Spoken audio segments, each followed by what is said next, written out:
King Crimson had this weird undercurrent of energy that none of us really put into it. It just existed. We were carried along, really. Even down to the way the album cover came about. Just how, I think Pete had a friend who was a graphic artist, and he came in one day and he just dropped this album cover on the floor, and it was the screaming man face. And of course, we instantly, all of us said, "Oh, they're fantastic," you know.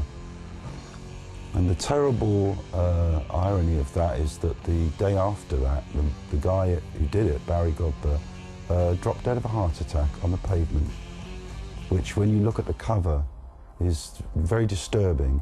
I still find that quite disturbing, to look in the eyes of that screaming man and wonder.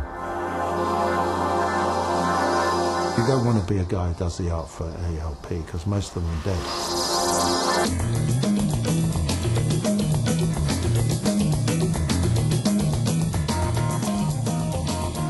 The Tarkus artist Will Neal died, might have committed suicide actually. He's a fantastic artist, great imagery on the front. The only mistake I think with Tarkus is when you open it up, there's a lot of little caricatures of this animal and things, and I think we could have been a bit more sophisticated, and that could have been a real sort of story of chemical warfare type of thing, if you know what I mean. Things that are relative to today were relative then, but we kind of made it a little bit of a caricature, a little bit of a puppet, you know, and the Tarkus wasn't serious. It almost looked like a furry animal. That was the only thing I didn't like about the album, but the front cover, that image and the music, superb. The guy who did Trilogy, Fabio Nicolai, he died. I think the guy did Pictures. What used to happen every time there'd be an album is there'd be a sort of a rush around to see, you know, who could do a great cover. And I remember taking the pictures for Trilogy out in Epping Forest. And there's three of us would be hiding behind a bush or a tree or kneeling down. A funny story with that is we were in rehearsals one day in the Fulham Road. We bought the Odeon Cinema there, and it was the Manticore house basically, and we used to rehearse upstairs in the foyer. Anyway, we were upstairs one day.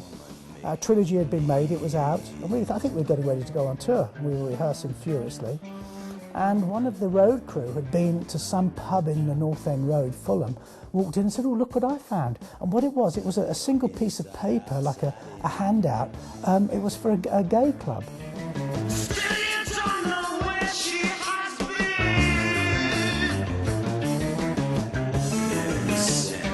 The photo they had used was Keith and myself kneeling down by this bush. Which looked rather strange because they'd cut Greg out of it because he was standing up. Anyway, we called them up and they stopped doing it immediately. But yes, that was Trilogy. I had a lot of ideas for brain salad surgery. And as we know, the title came after meeting with H.R. Giger and seeing his incredible artwork. Somewhere along the way, and I'm not sure whether it was in the early days as a journalist or whether it was during my time as a press agent, I went with Keith to Giger's house in Switzerland. And as far as I can recall, the house was the most incredible kind of testimony to his artwork, because he'd painted on the walls. You know, he's got these kind of very Gothic-looking thrones in the hallway and arms joined together with a syringe and all this kind of weird stuff. We thought, God, no, you know, what's that all about? He'd done these incredible murals of kind of cyber beings that were part machine, part human being. It was really like seeing the Alien before the Alien ever came out, which of course he was responsible for. Anyway, as we walked through his house, he had this piece of artwork, which was a brain salad surgery cover. We looked at it and thought, wow, you know, where does that come from?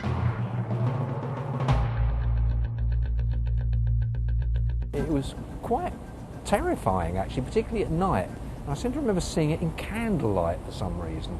All these things. It was a bit frightening. You know, I said I always take you to love me.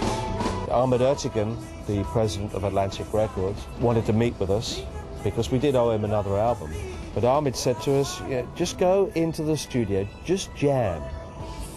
So you don't have to play big concept pieces or anything like that. He said, what we need is what the record company needs, what the radio stations need is 3-minute single material. The album cover for a start is, before you even get to the music, is just the worst. You look like the Bee Gees on the front of it. God bless them, you know, there's nothing wrong with the Bee Gees, but it wasn't right for us.